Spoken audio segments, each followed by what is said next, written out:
Okay guys, welcome back. So today we're going to be talking about the BMW B37 reliability video.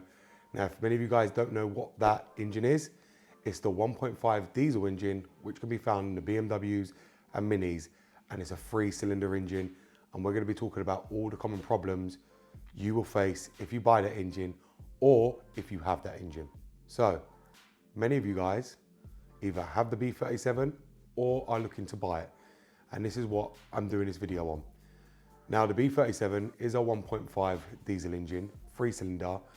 Many car manufacturers went this way, including BMW, and it was not without its faults. The 1.5 diesel engine, the 3-cylinder, had a lot of problems. It was the first engine BMW ever produced which was a 3-cylinder, and it was the first time they ever did it for a diesel. And as many of you guys know who own them, you are going to have struggled or going through all these problems that I'm probably going to mention, or if you're looking to buy one, you're going to face them. So the first one on them is the timing chains. The timing chains are notorious for breaking on them and going out, and many people are aware of that.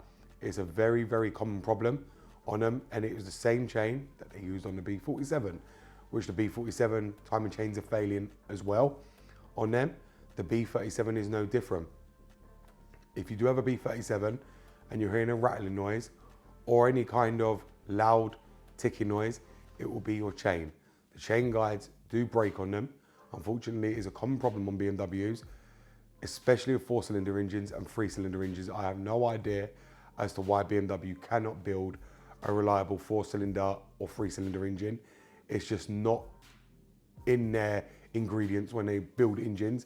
They've always been used to making 6 cylinders and they make them perfectly fine. But when it comes to the 3-cylinders and the 4-cylinders, the timing chains have always been an issue. Now, many of you already know the B37 has got a lot of timing chain kits out there for them to be rebuilt, and it is very costly. And this is the same if you take it to a garage, a mechanics, they're going to charge you through the nose to rebuild it as well.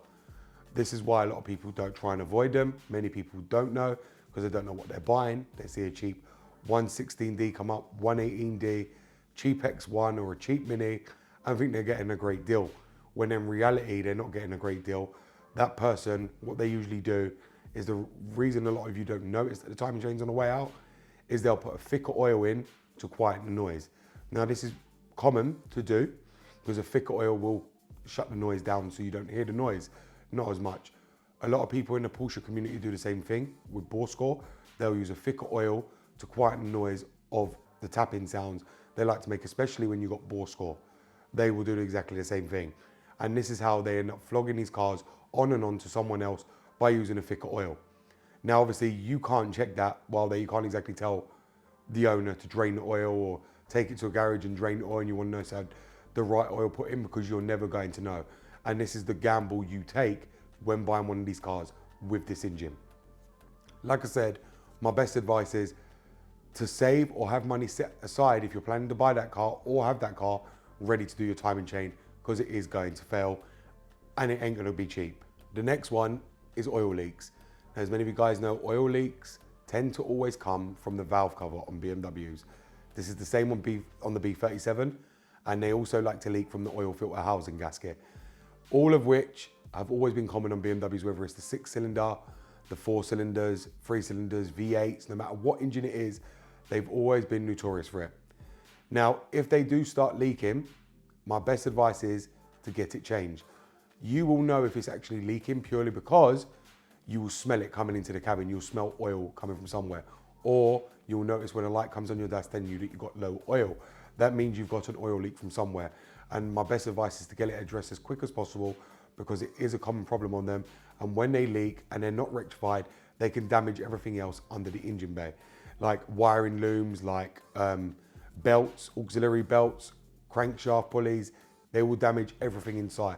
With oil, you've got to remember, oil gets hot and then it's dripping down onto rubber and it will end up derailing your belt, or your belt just melting and leaving you stranded somewhere. That's why I advise to get it done in the valve cover, especially because they're all plastic, they're prone to cracking, they're going to leak. These BMW engines are running at extreme temperatures, therefore they're always going to leak, and it's your job to make sure it's not leaking and get it rectified and fixed. The next one on the B37 is if you've got an automatic transmission, you'll probably notice a lot of the time that your gearbox starts either acting funny, either shifting funny, or the gears are slipping. And that's purely because the gearbox that they use on the B37 isn't the same as they use on the other BMWs. And therefore, it ends up just giving up. And when it starts doing that, a lot of people just leave it, again, try and pass it on and get rid of it. But there's lots of fixes for that issue. A lot of people ain't aware of the fixes. There's a lot of updates to rectify a lot of the gearbox issues, because when BMW make these gearboxes and they send them out of the engine, they end up developing updates years later that many people don't go back and get, which correct them issues. You also got your filter and your fluid. A lot of people forget to change that. And as these B37s are getting on and on and on, they're creeping up on higher mileage. And as they're creeping up on a lot of higher mileage, people ain't changing the transmission fluid. And then what's happening is people are noticing these problems when the engine gets hot and the gearbox is warm. You don't have these issues when it's cold. And therefore people can easily flog the car because diesels don't come up to temperature as quick as a petrol. Therefore, by the time someone's buying that car, they could go around the block and it's all fine, but then they purchase the car, go to drive it on their way home, and only notice these issues as they're on their way home. It's very, very common, and people do get scammed into buying these like that, with either shifting issues or slipping issues on the clutch packs. Then that's where the gearbox will need rebuilding on the B37, because a lot of people just treat them and hammer them around like crap. And this is one of the reasons why, if you're gonna buy one, I recommend to go and buy a manual one. Do not buy an automatic one, especially if you don't want the extra headache on top of the extra expense of the engine already, because the automatic transmission is going to be an extra expense on something you didn't actually need. I know many people want to go for an auto, but the auto comes at a cost. It's not cheap to maintain, it's not cheap to look after. The manual is the better option than the automatic, especially on a 1.5 three-cylinder engine. The next one on them is the fuel pump failure. Now, as many of you guys know, it's a direct injection engine, diesel engine. Therefore, the high pressure fuel pump can fail. Why is that? You might ask. Because people buy these cars, and because it's a B37 and it's available very, very cheaply in all Minis and BMWs. It's like the cheaper brands, the 116D, 118D, you know, the mini ones. People buy them affordable, so they just run cheap diesel and run them into the ground. People don't care about putting cleaners in them. People don't care about what diesel they put in them. Some people run green diesel, red diesel, and that's where they go wrong, and that's what damages the fuel pumps. People do this a lot on the 2-litre BMW diesels, the M47, and it destroys the high pressure fuel pump. I try and tell people, do not use cheap diesel. Make sure to run an injector cleaner through everything every 5,000 miles. Do they do it? Like hell they do. They don't. And this is what people do on these B37s. I don't even know how people are running the cheapest grade diesel on a 1.5 three-cylinder engine. I really don't get it. You've bought the lowest of the class, the cheapest engine to run, right? When there's people out there running 6-cylinder diesels, you know, 6-cylinder M cars, V10 M cars, and you've got these people that are buying a B37 engine and running it as cheap as possible as they can. It doesn't make any sense. The car is cheap, the engine is cheap. That's why BMW dropped a cylinder, thinking people would think, okay, it's a lot cheaper to maintain, but yet they will still try to run anything they can for it instead of running the best diesel they can get. And this is where the problem starts happening with the high pressure fuel pump, then onto the injectors, and then they need to overhaul the whole engine. And that's a lot of the time why the timing chains end up failing on them due to neglect from never changing the oil, and also where the engines run so hot, the oil ends up breaking down, not lubricating the chain properly, leaving it long intervals, and then the chain and the guides degrade over time, and they just wear out, break, and then people end up blaming the BMW when the BMW and the Mini engines would be solid if people treated them respectfully and properly. But unfortunately, the people that buy these cars do not. They don't have money. That's one of the reasons why they're targeting that in the first place, because it's the cheapest one they can afford. And then they'll still run it as cheap as possible as well. Make it make sense? I know, I don't even know. And you guys that are watching this, I would love you to tell me why you go and buy one of them and then you run it so cheaply. Because there is people out there, like myself included, who have a 6-cylinder, which is more expensive to maintain, and treat it better than you guys who buy a 1.5 three-cylinder and can't even look after it properly. Make it make sense. There is people out there with bigger engines and they look after them better than you guys that buy a cheaper car, which is so cheap and economical to run. I would like to know the knowledge of that, or the sense in it where you guys can't look after them as well as other people. Another one on the B37 is coolant leaks. Coolant leaks on the thermostat and the water pump on them. Now, as you all know, they're mechanical. The thermostat as well is plastic housing. Another reason these B37s go wrong and they overheat is because people end up with a coolant leak, they don't check it. Now, most people who buy the B37 are not mechanics. That's the reason they're targeting the cheapest German car they can buy, which is fine.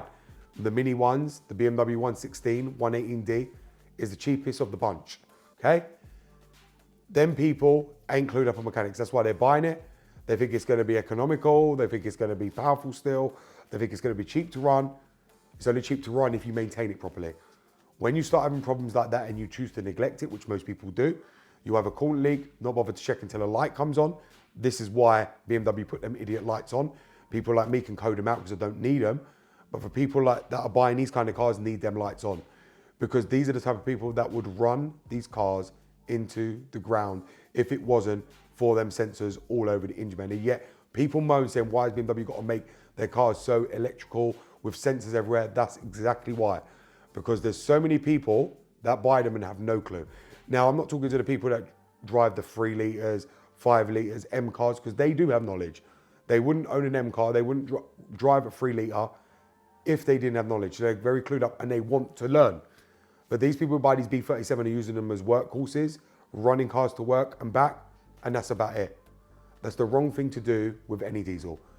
If you're using it to pot around town, pot around to the local supermarket, go to the shops 2 minutes down the road when you can walk, but too many people are lazy. So they would rather use the alternative of a cheaper 1.5 3-cylinder diesel, run it on the cheapest diesel just to go 2 minutes down the road where it doesn't come up to temperature. That's where problems are going to arise. With diesels, they have to come up to temperature.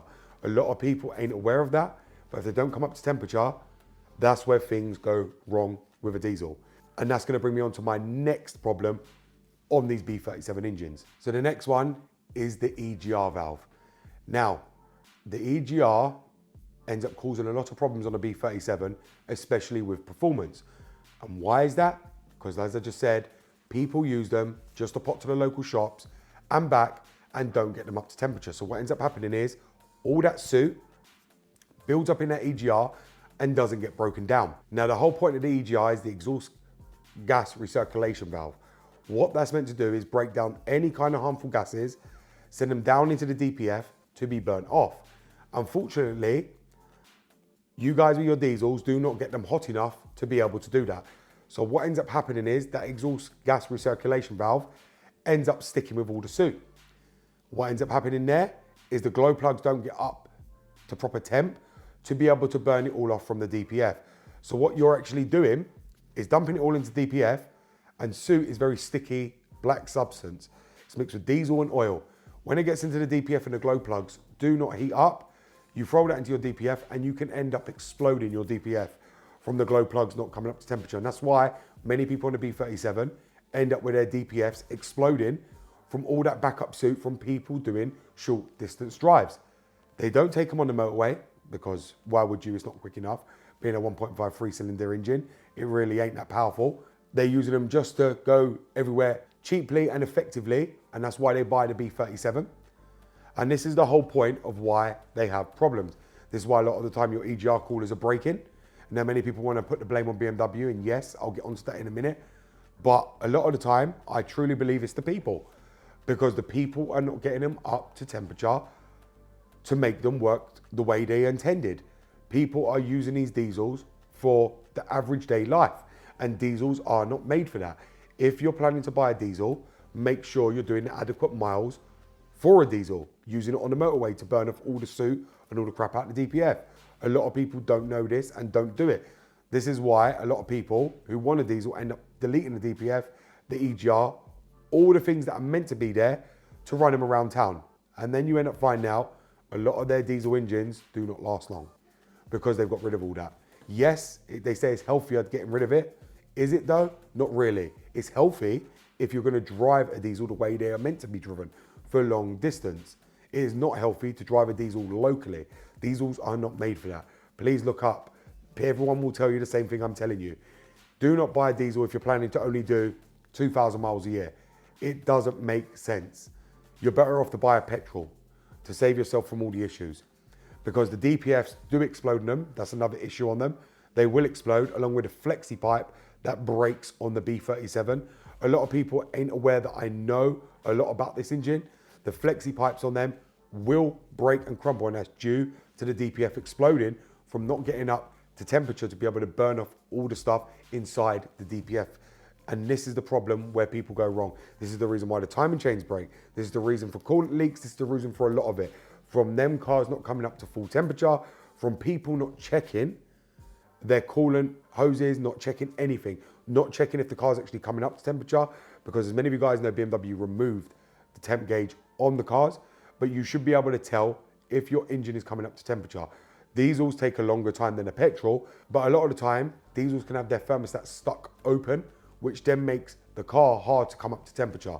If that happens, you're gonna have a problem, because everything is not gonna be working properly, especially everything for the emissions related products on the B37. The next one on the BMW B37 engine is vibration problems. Now, many of you guys know you will have bad vibration problems. And this is a simple fix. Many people don't know how to fix it, are still going through it, but it was rectified in 2017 by BMW. Many people reported having vibration issues on their B37, and the fix for it was the balance shafts. They were rectified in 2017, and many of you who have a 2017 model won't experience that, but many who had them before that will experience them issues, the vibration issues on their B37 engine. Another issue on the B37 engine is the swell flap issues. Now, as many of you guys know, they use a swell flap design electronically on the B37. A lot of the time, they like to get jammed, or the motor stops working, or it breaks because it's a plastic little wheel that rotates and opens and closes the swell flaps on them. You can buy a new motor, but majority of the time, you're gonna have to buy a whole new manifold. Unfortunately, they do not do just a new swell flap system to put in. You need to buy a whole new manifold. Again, that's all due to people using them for short trips. They get clogged up from all the soot, and that's where people go wrong, and that's where the swell flaps stop working, because they become stuck, lodged, and they can't function properly. That's the same like an intake valves on a direct injection engine from all the carbon buildup on a normal petrol engine. If they get clogged up so bad, the intake valves can become jammed and not fire when the engine wants them to fire, which can actually destroy your engine. And that's the same thing on the swell flaps. The swell flaps, if they are sticking or not functioning properly, you're going to know, because you're going to lose power. You're going to feel like your torque has gone down, because they are there to help increase your torque at the low speed. So therefore, that's what the swell flaps are there for. Many people like to remove them and blank them off, but my best advice is to replace them. There's no need to delete them. It doesn't make sense. The manifolds are readily available online, and you can get a new one and just replace your swell flaps. Now, another issue which stems to electronics, to vibrations, to noises, is the crankshaft pulley. Now, as many of you guys know, the crankshaft pulley on the B37, B47 is notorious for going out. That can cause vibrations, whining noises, electrical problems, because it's all to do with the alternator. The alternator is sitting there and it's driven by the crankshaft pulley. Now, as many of you guys know, because the diesel, it's got a harmonic balancer. That can break down, leading to all your vibrations. But you've also got the crankshaft pulley, which is weak anyway on the B37s. Many people end up having to change them, because what ends up happening, it breaks down, causing so much vibration, squealing noises, or it can even shred your belts completely if not changed. Many people would have faced that. It is a common problem on the B37 and B47. And if you haven't had it changed, I would advise you to go and get it changed, because if you're having electrical issues, which there is loads on the B37, where your power's cutting in and out, or you feel like it's not running right, especially when you turn the steering or anything like that, get your crankshaft pulley checked, because the majority of the time, the alternator is driven there by that same belt. If the crankshaft pulley's got any kind of vibration, any kind of movement, that's going to also affect the way the alternator is running, which is also going to affect your power when the car is running. Because you've got to remember, the alternator is what's actually giving you all your electrical circuit when the car is on. Before that, it's the battery, but once the engine's running, the alternator takes over. So do remember that. If you have any electrical problems, it is going to be a crankshaft pulley. A lot of people do get electrical problems on it, and it's always linked to the crankshaft pulley on the BMW B37 engine. The next one on the B37 is the injectors. the injectors do like to go out. Now, obviously, they're not expensive because it's only a 3-cylinder engine. But again, a lot of the reason the injectors go out is purely because of the high pressure fuel pump failing. People not dealing with the issue straight away, keep driving the car. They'll drive it in limp mode everywhere until just to get them around, because again, as I said, a lot of people that are buying these don't have that type of money to warrant the repairs. Therefore, they end up damaging the injectors. A lot of people get angry when they go to a garage and the garage tells them you need injectors and you need the high pressure fuel pump. They end up saying they're conning them, which they ain't. It's because that high pressure fuel pump, what's happened where that's been damaged, ends up damaging the injectors from you running it. A lot of the time it's from running it on reserves, running crappy fuel for it, not looking after it, not changing the oil. There is loads of reasons why the injectors have failed. A lot of the time it's from bad soup buildup inside the intakes, from the EGR dumping it in there, from the swell flaps not working, from the DPF backing up. There's a lot of the reason why the injectors end up seizing, because the injectors fire straight in to the cylinder, and that's where the glow plugs are. Now, if the glow plugs ain't working, this is why I always tell you get your glow plugs working. What's going to happen is it can't heat up the combustion chamber to break down any kind of soot and break down any kind of fuel either. So what ends up happening is when the engine's cold, that fuel being sprayed there, and when the cylinders are moving, they're just shooting it back up to the injectors, which end up damaging your injectors, the spray nozzle on them. A lot of people anyway, that's why diesel injectors are so hard to remove as well, because they seize in there from all the soot buildup. They seize into the block, into the head. That's why I'm telling you guys right now, please, please look after your B37s. If more people were looking after their B37 engines, treating them the way they're meant to be treated, all of these problems can be avoided. Timing chains, wear can be avoided if proper maintenance is done. All of these issues can be avoided if proper maintenance is done. Unfortunately, there is a slim few who do buy these cars, drag them to the ground, and then sell them. That's why majority of you guys who will find this video are looking at one are going to find them cheap. And that's why they are cheap cars.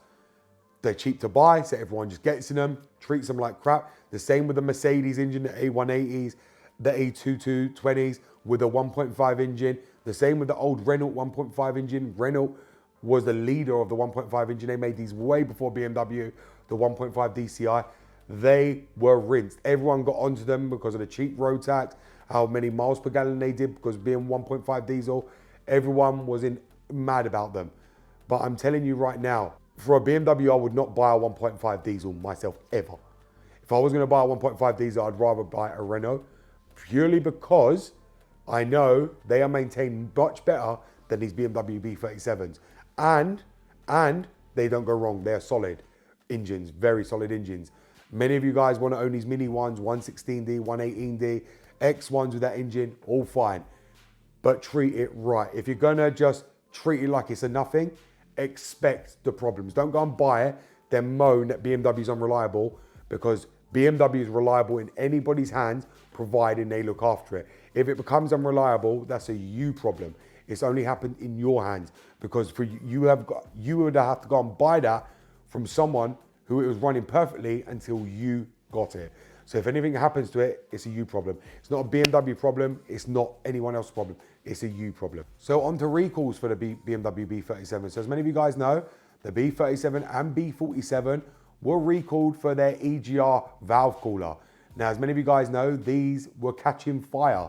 Left, right, and center. Even here in the UK, they were catching fire, and BMW were recalling them because it was a fluid leaking, which were causing the car to leak fire, and BMW have recalled it now twice. If you guys ain't aware of that, you can have it done free by BMW. The recall is free to get done. It doesn't cost you a penny.